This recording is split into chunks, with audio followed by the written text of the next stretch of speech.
I'm going to do a little housekeeping here and put in some general information here about what we got. Something went wrong. Right. Let's try it again. If something goes wrong, usually the best thing to do is just try it again. And then when it goes wrong a second time, there we go.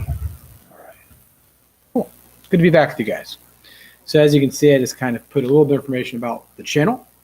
I'm here typically 5 o'clock. Changed my shirt up for the first time in about a long time. So, I also have, you can see, I'll encourage you to give me a holler, 470-575-0111, if you actually want to talk through what's going on in your life and maybe get some real advice as opposed to more generic advice. Because as you know, when you post a question, I can only kind of speak to my impression of what the question is, not what the actual question is. So, I'd encourage somebody that actually wants to maybe get to the end of a problem to give me a holler and let's talk it through. I don't have questions, I don't think, remaining from yesterday's stream. So I thought I would start by talking about something I've been thinking about and just share my thoughts on it as I try to get a little bit more clarity personally. And maybe it'll give you some thoughts that you can share as well. And I encourage that in the comments. So one of the things I've thought about lately is relationships and freedom. So what I found is, right, in order to be in a relationship, is that it seems like sometimes you have to give up some freedom to be in that relationship, to maintain that relationship, to feed that relationship. And the question that I have is it possible to be in a relationship and be free at the same time? So I want to talk through some of what I've been thinking about. And then once we get some questions, we'll talk to that. So I don't know if you've noticed in your own relationships that at the end of the day, in order to make the person who you're in a relationship with happy, you might have to do certain things. Right? That's typically what a relationship is. I do things for you, you do things for me, and that's how relationships work in their base. So, and actually today I have a little bourbon to help along. So that's what we do. I give, you give. Now, in terms of giving, I think we can all acknowledge that sometimes we give out of a desire to give to the other person, and sometimes we give of ourselves, even when we don't want to. And in a relationship, that happens sometimes more or less, depending. The problem with that is that when we're giving of ourselves more than we feel comfortable with, it creates bitterness. It creates other negative outcomes. So what I've really been trying to figure out is there a way that I can truly be myself in a relationship throughout the entire lifespan of the relationship, right? So, because otherwise we feel a little trapped by the relationship, right? If we can't be ourselves, I think we all have a few basic needs. One of them is just that need for self-expression, to be who we are in the world. I think that's just a base need. And you can ask yourself if you feel that you can be yourself in this world. And then you go into relationship, right? And so here's the thing, right? So we know that in society, as we walk through society, as we walk through the world, right? We're all constantly, if we're honest with ourselves, we're adjusting ourselves to society. We're adjusting ourselves to expectations. But my goal as an individual is to not do that adjustment in society. And then the next level down for me is, once I've kind of gotten to the point where I'm no longer really adjusting, is how can I not adjust myself in relationships, but stay myself and truly myself. So that's a question, and I'll throw it out there as a question to you. And kind of what I've come to is that there are certain things that I'll tell you my answer, and then if you guys have some perspective, I'd love to hear it. But it's that there are certain things that I can't compromise on. There's certain aspects of myself that I can't compromise on, core aspects. And only I know what those are. They'll be different for you than what they are for me. And then there are other things that I can compromise on and do and not feel that it's self-effacing. So that's kind of what I've come to, and I'm still trying to tease out, well, for me, what are those things that I just can't compromise on? I can't do in a relationship, or else I'm going to walk away feeling not myself. So, all right. So anyway, so that's just to start things off as we gathered some people. So welcome some people to the stream, to Dad Advice. It's great to be back with everybody, and I'll start it like I always do, which is the message that I want myself and for you to take a moment and reflect on, which is that you're a whole person. That's kind of the message that I come out every day to give over, is that I want you to view yourself as a whole person. I don't want you to view yourself as the one or two negative traits that you keep harping on, the two things that you're eagle-eyed focused on about your negative self. I don't want you to focus on that because I don't think it's true. I don't think it's true to only look at the negatives. That's not who you are. You're a whole person made up of lots, hundreds and hundreds of positive things, and maybe one or two things that could improve. But I want you to take a moment and step back, and I'm going to do the same thing. I'm going to view myself as a whole person. I'm going to give myself a break. And I want you to do the same thing for yourself. Then once you do that, what I want you to be able to do is see your beauty. And the beauty is in the entirety of yourself. The good, the bad, the entirety of yourself, that is your beauty. And I want you to bring it forward because that's what makes you unique in this world. There's only one you in this world, and you're beautiful. And people love you for you. And then once you do that, I think you'll find it's a lot easier to find your own place towards self-expression and bring that beauty into the world, doing whatever it is that you want to do, because you recognize that the only thing that will stop you is your mind, is yourself. So, and then always, just to mention that the advice that I give is just advice. And my best advice is to take advice from wherever you can that makes sense and disregard advice whenever it doesn't fit you, because life is not one size fits all. It's your path, it's your story, you're writing it, and only you know what's right for you. But listen, right? Listen, and then judge, and then make an assessment and figure it out for yourself. That's the goal. All right. So let's see, I got some comments popping up here so we can start talking to those.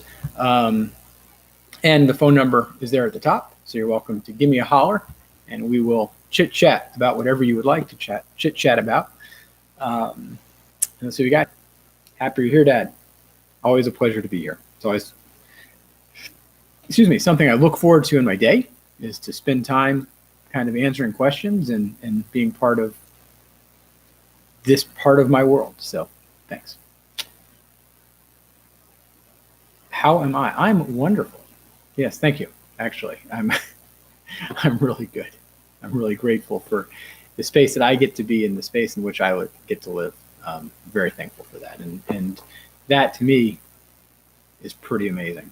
It's pretty amazing to just really find the balance. I think I've struggled my whole life in a certain way. I mean, if you look at my life, it wouldn't have looked like a struggle, but there were a lot of internal struggles. And I finally feel that I've gotten to a place where I've worked through those things. And it's such a freedom. I can only tell you, I can only give you maybe some hope if that's your own place, right? Which I think most people that actually stick around and listen to me somehow find themselves reflected in some of the stuff I'm talking about, because I don't think it's typical stuff that's talked about on Reddit or in general what we see online. So I want you to know that you can find peace and true peace. And I have no question at some point in the next year or two, my life will go to hell again. That's the nature of life. But I also know that when it does, I have a little bit more of a skill set to handle it than last time that happened. And in the meantime, while everything is good, it's just really quite a pleasure to sit back and just sit in the gratefulness. All right. How do you know what job where you can express yourself creatively but also pay the bills? So that's something I've talked about a bit. And I think that it can't necessarily be all or nothing. So unfortunately, I think that a lot of the more creative jobs don't pay as well. Now, although I would say I was in sales, that was one of my roles once upon a time, that sales takes tremendous creativity. It's creating something from nothing, right? So there are different ways to express creativity. It can be as an entrepreneur, you can be creative that you're building a business. It can be sales where you're creative that you're taking no lead to lead, right? That's why, honestly, one of the reasons that sales pays so well is because it takes such a broad skill set, one of which is creativity. So if you think about it, there's a lot of ways that we can express our creativity. It doesn't have to necessarily be that creativity from a music perspective or creativity from an art perspective, whatever it might be, right? So there are a lot of ways to express creativity. Personally, the balance I found, because I like to do business, I like to make money, was that my creativity came more through my hobbies, and then the money was the focus, and that was the focus. I do think it's difficult to really make a lot of money and pay the bills, and truly musicians and artists. And the goal there is to become a salesperson. That's the success. As I look at artistic, right? What's the difference between one artist and the next? Sometimes it's not the talent, it's their ability to sell. So that to me is kind of key. But again, it's a business. You're building the business of you. So I would say that that's kind of the secret to creating is kind of that constant, creativity. And then you also have to do that constant sales and becoming somewhat of an entrepreneur of whatever art you're trying to sell. So what are my non-negotiable things that I can't compromise on? That's actually something that goes, going back to the question I'd been talking about before, relationships. I'm working through that.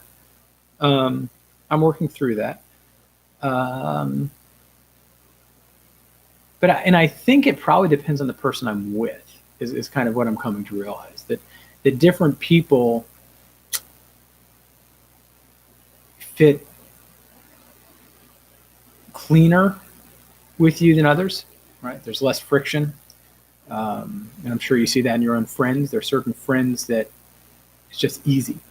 And then certain friends that there's more friction. It's a more difficult relationship. And it doesn't mean it's not a great relationship, but it's just a more difficult relationship. So I think for me, that's something that I'm still teasing out. And I'll throw it out there. Maybe you guys have some perspectives there. But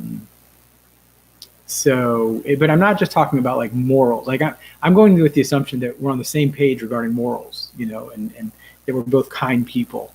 But then what are those things? How do I have that self-expression? How do I not lose myself in the relationship? Which I think is possible. And I think for myself, I've seen myself do it in different ways.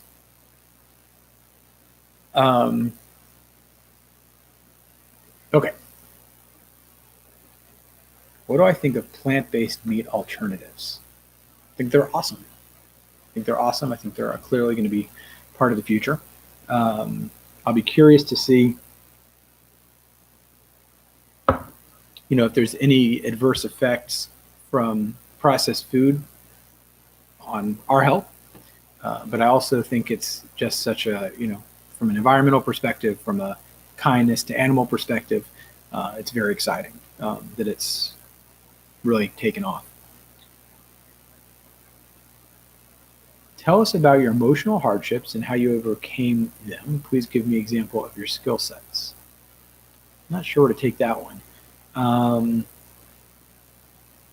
I try not to make this too much about me, if that makes sense. That's kind of my goal, is to share the advice I've learned in my own experiences without actually really sharing the experiences. Because I think that at the end of the day, it's what I've learned from the experiences that I have to offer.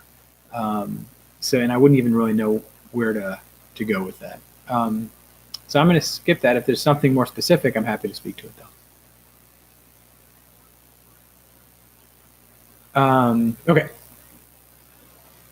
I need help buying a house. Why does it seem so overwhelming? And tell me a little bit more. What's overwhelming about the process? That's a little bit vague. I'm happy to talk about it. What do you think of Come As You Are by Nirvana? So my only Nirvana story is that I was out in Seattle, I think. I was doing a road trip. And the road trip took me, I believe, from Yellowstone National Park, somewhere like near Wyoming. Took me kind of west and then up the coast. And when it ended up in Kurt Cobain's hometown, where they had a museum dedicated to him. And what was interesting was that the town was very divided around him. Most of the town for the last 20 or 30 years has been very anti, what he offered. Although it's this town that really has nothing going for it other than the fact that he was born there. And I believe I went to a bridge where he wrote, I don't know if it was Come As You Are or not, but a couple of the songs that were pretty popular. So anyway,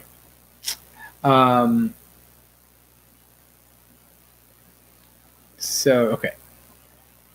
Having a third, okay, so going back to why does it seem so overwhelming? Having a 30-year loan scares the shit out of me. Okay, so let's talk about kind of the finances around houses.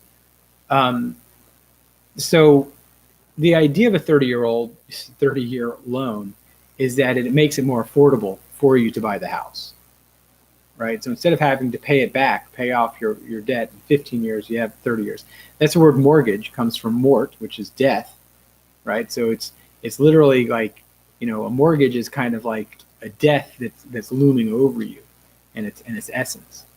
So only point being that, or maybe something you don't get out of until you're dead. So I'm not exactly sure what the general, but it's an old word. So I don't even think it's an English word. I think, it's gone for quite some time using death in its word. So, but the point being, the fact that it's over a 30-year period means that you're able to spread out the payments over 30 years. A couple cool things you don't think about is that it's one way to create a forced loan. So if you look at a 30-year mortgage, so about when you first get out the mortgage, you're going to be about, right now at least, when it's 2.75% interest, which is so freaking low. I mean, historically, it's an unbelievable low number. So the first thing there's so much I would kind of throw out there about where we are historically from a loan perspective right now. But the first thing is just historically, 2.75 is pretty much unheard of for a 30-year mortgage, and you can get them right now on up to about $500,000. So the other thing to remember is that your mortgage payment, about 50% of that, of let's say whatever your payment is actually going towards the principal of the loan, and the other half is the interest. So the actual interest, so in a way, it's kind of a forced savings account, right? Every month that you're putting in whatever your mortgage payment is, half of that money is kind of going to savings, which is your house. And then the other house, right, that's your interest that you're paying for the privilege of the house. But, the couple of things I would say is that if you're going to be in a place for a couple of years, say 7 years, then if you look at the cost of renting and the cost of owning, I can only tell you from my own personal experience that every time I've sold a house, I've pretty much made back whatever my living expenses were. So for some extent, looking back for me, since I was 23, when I bought my first house, I've never had a living expense because it's just gone, but the homes have appreciated in the city where I am, and I've always made more money on my sale than what I purchased. So I think those are just a couple of thoughts around it. I do think it's a numbers game. You got to do the numbers and see if it makes sense for you personally, and then make that decision for yourself. But the fact that it's a 30-year loan, keep in mind you can always sell the house and then you're out of it. But the benefit of the 30-year loan is that you have 30 years and it spreads out the actual cost. And you can take out a 30-year loan and you can pay it off in 15 years, right? So you have some flexibility there too, typically.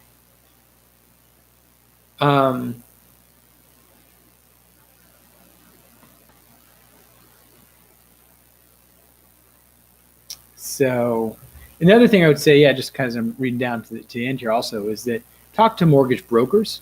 Don't talk to the big banks. I mean, you can talk to the big banks if you want. I personally found the mortgage brokers anytime you go to a broker, they're going to take your file and they're going to present it to 5 or 10 places who are all going to compete for your work and then give you the best option. So make sure you're doing that, if that makes sense. What else did I miss here? View on psychedelics. Talked about that before. Specifically psychedelics, and actually you're talking to someone who's actually has not done psychedelics. So I've had a lot of different psychedelic experiences through other experiences, through breath work, through meditation, through breath work, meditation. And what I would tell you is that you can get to a place in life where you can just almost be high, just in life. You can just be high in life.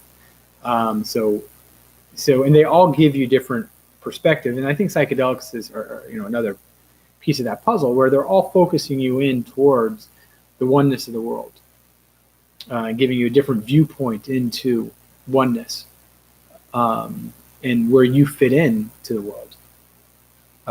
So I personally believe that the issue, there are issues with it. My personal belief is that they're good. That's my personal belief. I think that we have to be careful. I think if you have mental illness or something like that, because you can get messed up on them, which has probably been one of the hesitations for me from using them, just because I like my brain, I like how I think, and I don't know if it's worth the risk when I can have alternative ways of getting to the same place. But I do think that over the next 20, 30 years, they'll probably be legal. And, and I think a big part of that is making sure that they're pure and that, that I think ultimately, look, there's certain aspect to mental illness that seems to be helpful for. So I'm excited about where things are going with psychedelics and into the future. And yeah, so I guess that would be my perspective on it overall. So awesome. And zigzaggy, if you're really getting bullied, we can talk about that. I wasn't sure if you're just joking. I took that as a joke, but if you are, we'll talk about that. Okay. What is the thing that one should focus on in his 20s or 30s? I'm 24. What's your advice for a 24-year-old? I think you should find your path. I think everybody should find their path and work on whatever your path is, work on walking that path. I think that's where you're going to find the most satisfaction in life, is through walking your individual path that you're called to walk, whatever that path is. Identifying who you are and then walking that path. That has been, my personal approach to life, and I found it to be rather satisfying. And I think it's the right way to walk through life. So I don't think there is a one thing. I think it's about learning about yourself and recognizing in yourself what's important to you, and then taking that direction, if that makes sense. Okay, so what else we got? So I like the direction the U.S. is heading. I don't know if I want to get into that. I like to be happy. I don't like to pay attention to politics. I like to vote. I like to encourage my friends to vote. I like to encourage people to get out there and create change. I like to keep it on the positive, right? We get to choose in life, what do we want to bring into our life? Do we want to bring in the negativities, the fears that are so pervasive in the world? Or do we want to ignore all that because it's not really our thing? In a way it is, but in a way it's really not. And allow it to just kind of sit out there, put a boundary around us, and live in our own little bubble and do what we can do to make improvement without getting too sucked into everything else. So I guess that's kind of how I view that. All right. What else can I talk about today? Should I talk about being yourself? Finding yourself? What's the message for today? What's the work? What's the work? I don't know. And I actually don't have much. So if there are no questions, then I can also, that's the key to a happy marriage. So I can only tell you, I've been divorced. I was married and divorced. And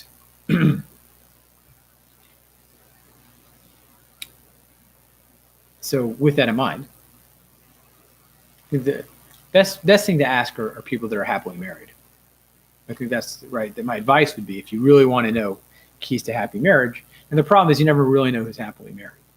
But I think a lot of people, most people, I don't know that I'd say they have happy marriages. I think it's very hard to remain happily married for a long period of time. I think you can do it for 10 years, 20 years, but over time, we become different people. And that's kind of the issue, right? So how do you stay in a relationship with someone over a long term? That's also something I was talking to someone today about.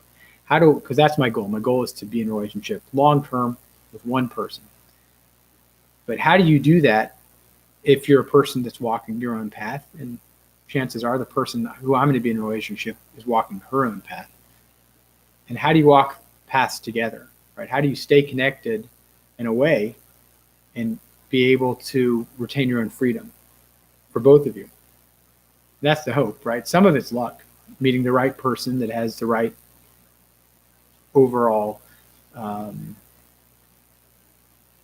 you just kind of fit together. I think a lot of it's luck.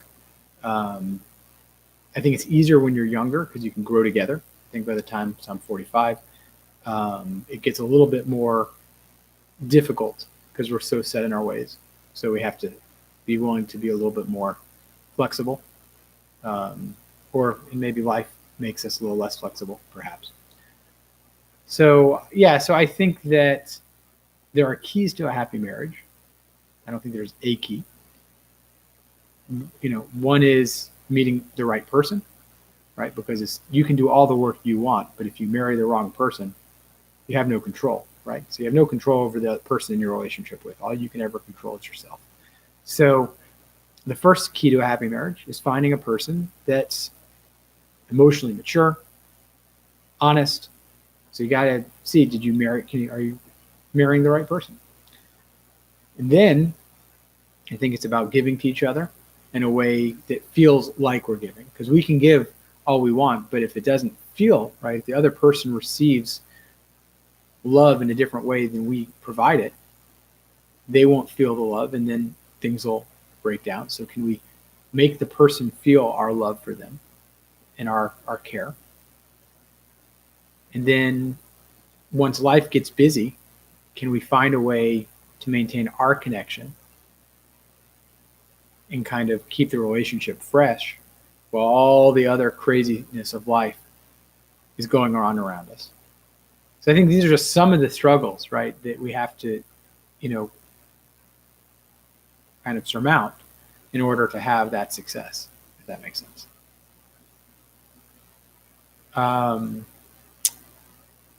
Okay.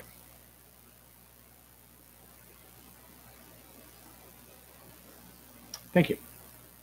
Appreciate the gold. It's very kind of you. Anybody want to call and talk?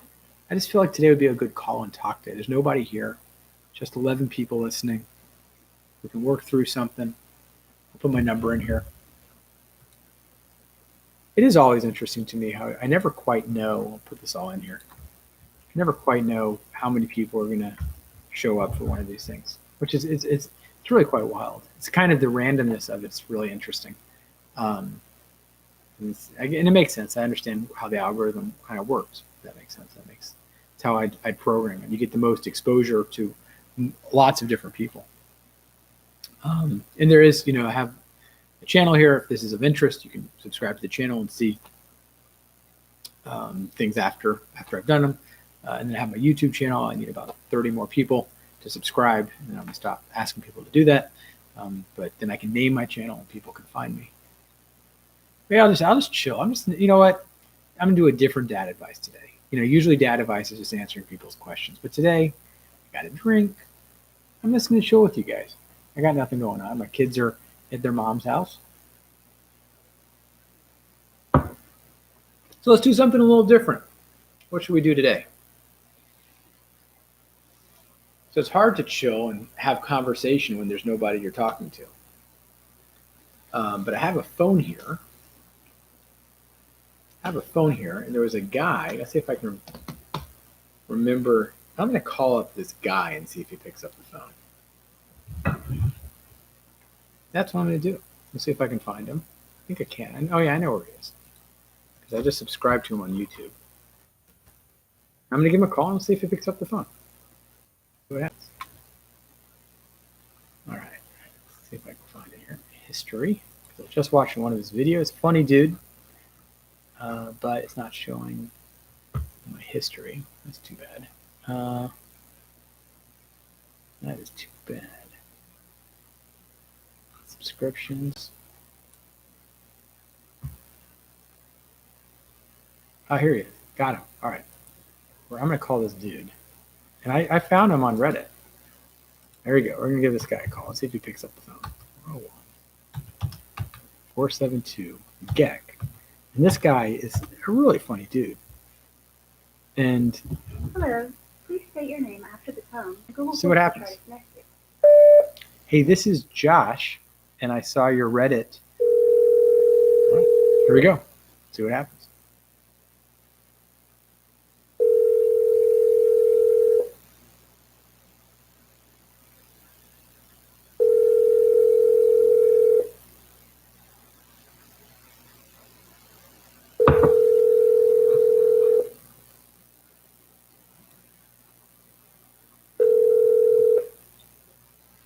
Hey, there's probably, so the line's probably busy or Google Voice is being weird and it's not giving me a call, but try calling back again or in like a second and see what happens. Okay. All right. Didn't work. So I invite anybody to call and chit chat with me. We can talk about whatever. My number, you got it there, 470-575-0111. Or if you got a question, I'll answer it. But otherwise, I'm just going to chill here. Can you guys sit here while I just drink? Can you do that? Can you sit in silence? It's always a tough one to sit in silence, isn't it? Very uncomfortable. Let's see.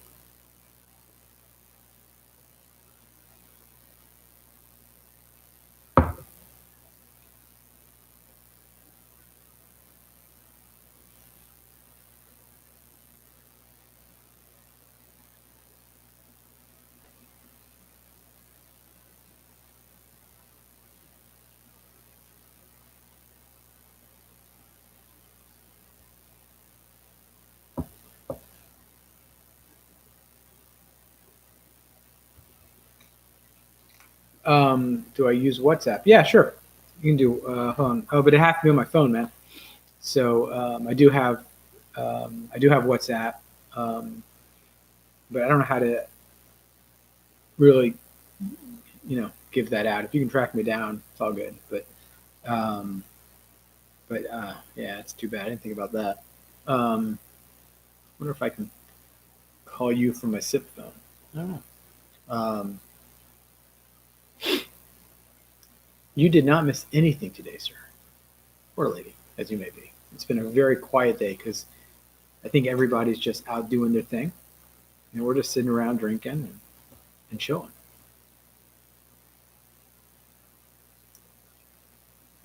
T Panda 55. What does it mean to be your dad? What do you want out of a dad? What do you want? What's that mean to you?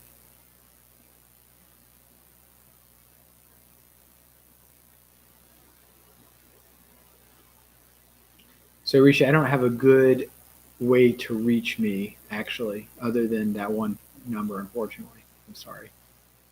But you can also throw something in the comments here or DM me, and I'll get back to you for sure.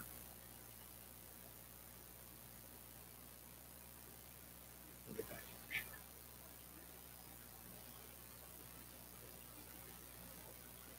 sure.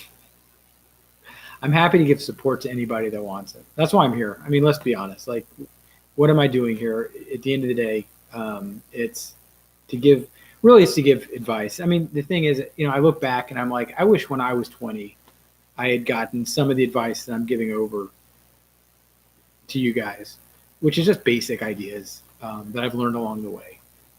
So that's really my purpose. Is I'm like, you know what? If every day, and this is what I told my sister when I started, it's like if every day I can help 10 people with some perspective, which I started out with in the whole conversation around seeing themselves as a whole person or seeing themselves as beautiful, and lead them in a path towards their own internal happiness. That would be awesome. And so that's why I show up to do this. But absolutely, I'm here for support and understanding. I think that's the role, that is my role as a dad in general to my own kids, is to give them support and understanding. And I'm happy to do that for you as well. The cash, unfortunately, there's just not enough to go around. But I'm sure you can understand that, son, because I don't get my kids money either, so it's all good. So Risha, absolutely, DM me on Reddit, and I'll be happy to chat about things with you. Absolutely. Why do you feel like my life can slip? Why do I feel like my life can slip through my fingers anymore? You know the answer to that already, don't you? Because it can. Right? That's the reality. The reality is that we're sitting here right now and we don't know what the next moment will bring. Now, that's both scary, but it's also a tremendously hopeful perspective, because it means that no matter how bad things get for us, all of a sudden, things can change for the better. And I'm sure sometimes in your life you've seen that. So, and thank you for the hugs. But absolutely, life is precarious. The balance we create for ourselves is precarious. And that's a hard place to live, and I think a lot of us ignore that because it makes it easier to live. But the reality is once you can recognize it and live in that space, you don't live from a place of fear, because you live from a place of adventure. So, but that's the reason you feel that way, is because you recognize that, right? You're in tune with reality. Not many people are in tune with reality. As you walk through the world, what you're going to find is that 5% of the population, maybe 1% of the population, actually really understands what's going on in the world. That's what I've experienced. Judge for yourself. So you're in touch with the truth. And I think that it's a beautiful thing and something you can celebrate.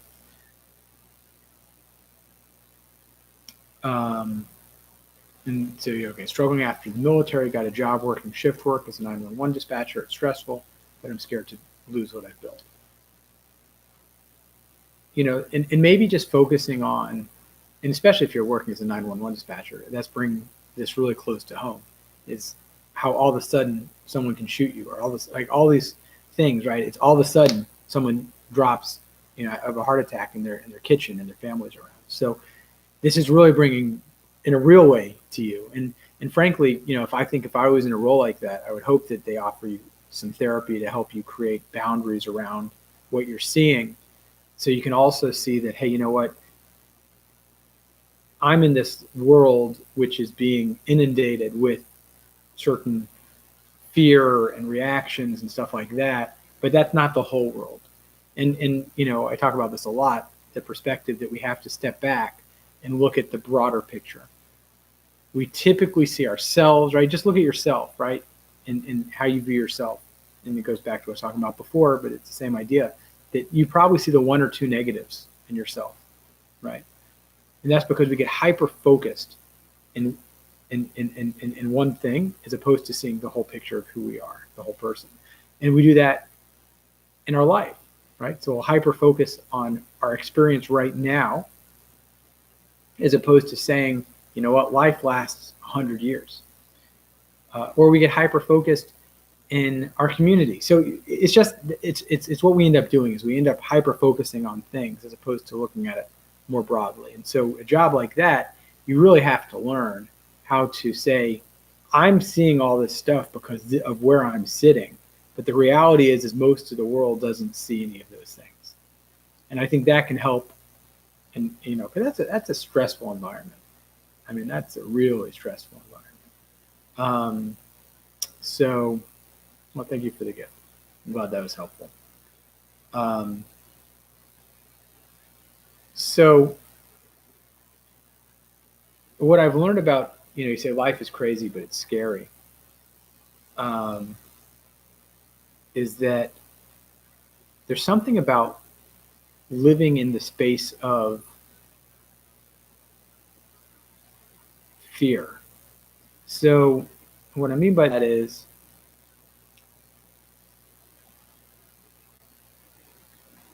the goal, I guess here's the goal. The goal is to walk through the fear, right? So you're going to see the fear and you're going to walk through it. And in the process of doing that, it feels like you're up against this wall. It's almost like in Harry Potter when he walks through the wall. Like there's a wall, you can see it, but it happens to be that if you just walk through it, you can go. And in a lot of our fears, that's how they work. There's a wall in front of us until we walk through that wall. And then you find out that there was really nothing there. It was just our fear. And that's for me personally. I always loved it in therapy when I hit up against that wall because I knew that there'd be this release when I got to the other side and I could look back. And then the fear just wasn't there anymore. And then the other thing is if you can live in that place of facing your fears and going through your fears, I think you'll feel more alive than anybody else, because everybody else is kind of stuck in their boxes, right? There's a fear here, like I'm not going to go this way because there's that fear over there, and I'm not going to go that way because I got that fear over there. So they become trapped, right? They become trapped by all the attachments that they create and the fears that they create. And so they're almost in a way they're not living. I mean, it's a very depressing place to live from, right? I can't take action because I got to hold it all together. And so to be able to release some of that, I think you'll find to be very invigorating.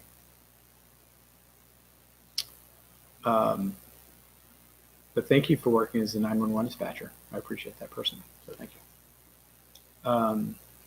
Okay. Well, I think that's about it for me today. As always, it's a pleasure to be here. I'm here typically every day at 5 Eastern Standard Time. And, always good to see my friends coming back. And hopefully it was helpful. If it was, please say thank you. I